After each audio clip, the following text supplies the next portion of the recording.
আজ আমি বাড়িতে বানিয়েছিলাম চিকেনের একদম সিম্পল লাল লাল ঝোল, যেরকম সবাই খেতে পছন্দ করে, বাট আমার খেতে একদমই ভালো লাগে না। তাই আমি ভাই আর দিদি দুজনের জন্য বানাচ্ছি। প্রথমে চিকেনে দিয়ে দেবো লঙ্কা গুঁড়ো, হলুদ গুঁড়ো, লবণ আর সর্ষের তেল। চিকেনটা ভালোভাবে মেখে রেখে দেবো।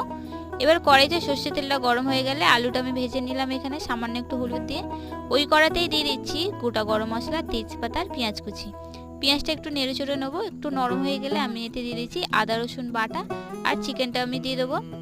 এবার এটাকে একটু কষিয়ে নেবো। আর দিয়েছিলাম আমি স্বাদ মতো লবণ আর অল্প অল্প মশলা দিয়ে দিচ্ছি এখানে, লঙ্কা গুঁড়ো, হলুদ গুঁড়ো, জিরে গুঁড়ো দিয়ে এটাকে কষিয়ে নেবো। চিকেনটা কষানোর সময় আমি অল্প একটু চিনি দিয়েছিলাম। আর দেখো মশলা কষানো হয়ে গেছে। এবার এতে আমি ভাজা আলুটা দিয়ে দেবো। এটাকেও একটু নেড়ে চড়ে নেবো। আর যেহেতু ঝোল হবে তাই আমি বেশি করে এখানে জল দেবো। আর হ্যাঁ, আমি স্বাদ মতো লবণও দিয়েছিলাম। আর বেশি করে জল দিয়ে আমি এটাকে ভালোভাবে ফুটিয়ে নেবো। ফুটিয়ে নিলে আর ওপর দিয়ে একটু গরম মশলা দিয়ে দেবো। আর আমাদের এখানে চিকেনের লাল লাল ঝোল কিন্তু একদম রেডি।